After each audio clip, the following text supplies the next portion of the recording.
Here we are along the A303 near Ilminster, where a convoy of tractors and farm vehicles is moving slowly in protest.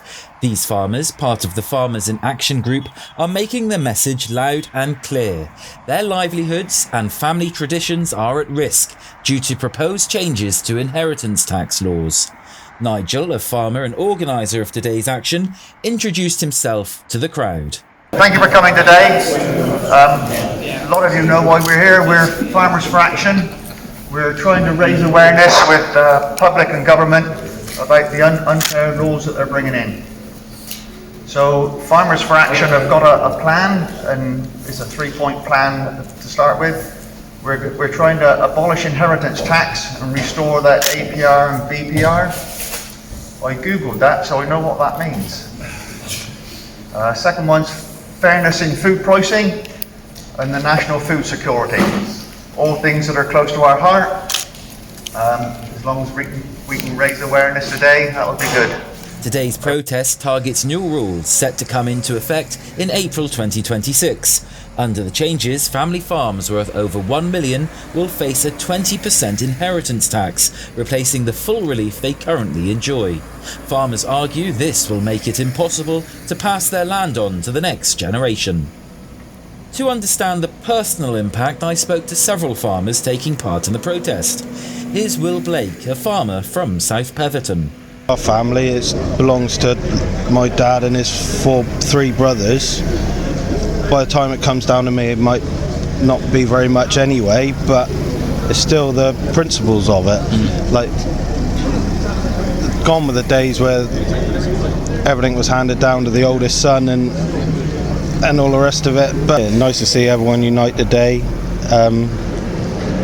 And it's basically a fingers up to the Labour government, really. But I hope that they do look at it and say that we are united and we won't stand for it. But like, where it will go from here, I don't know. But there is a lot of support, and it's nice to see everyone together, really.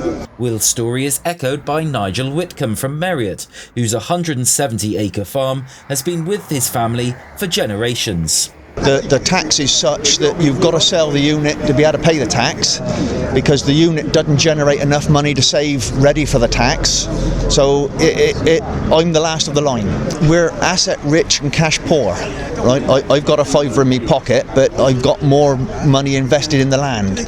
And if they don't want the food, fine, do me out of business and don't have the food. And it's coming, it will come. And whether it'll be in my generation, whether it'll happen that quickly, I don't know. But if you take my nucleus away from me to stop my children in the future, things will change. This isn't just about finances, it's about legacy. Nick Wakeley, a farmer and chair of South Petherton Parish Council, explained how his grandfather started with just 7 acres in the 1940s, growing the farm to what it is today. My grandfather started with 7 acres of land in the 1940s and expanded that with 3 sons and had 3 farms by the time he passed away in the 80s. And I am now 3rd generation, and I'm just in the process of handing over to my eldest son, who's 4th generation. So you're in the process of the 4th generation, but with these changes, do you think 5th, 6th, 7th generation, how do you think this is going to affect the future? I think at the moment, although we don't understand all of the legislation yet, it looks like it's going to be extremely difficult to hand on to future generations, and capital reinvestment that's needed in farming and agriculture is going to be extremely difficult. I hope that our peaceful demonstration will show the wider public and the government that British farming is important to the nation. It is the backbone. Without the food, where are we? Indeed, British farmers argue that the government must support local agriculture to ensure food security and reduced carbon footprints. Critics of the proposed changes point to a broader issue, a disconnect between policymakers and farming realities. Neil Parish, a former MP and farmer from Bridgewater, summed up the frustration. I don't think I've ever known the farming community so worked up and so worried about their futures, and I've never seen so many younger farmers with their tractors. They've got their children with them quite a lot, and they really are worried about the future. So I really support them 100%, and I hope that the government listens.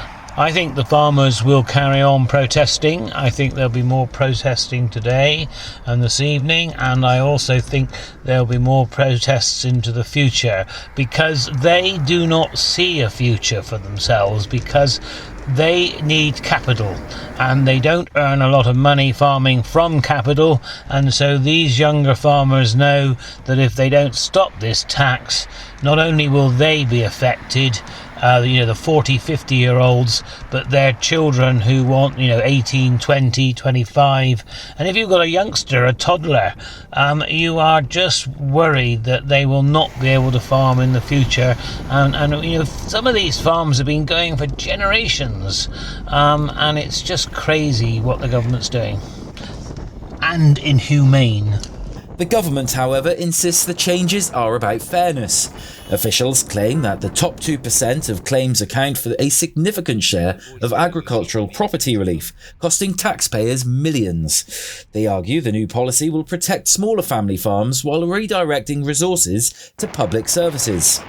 Back on the A303, the protest remains peaceful but determined. Farmers warn that this is only the beginning if the government doesn't reconsider. We don't mind going to the table and talking, but if we don't, then it'll ramp up. The more people get involved, the more trouble there'll be. For these farmers, the fight isn't just about tax, it's about their way of life.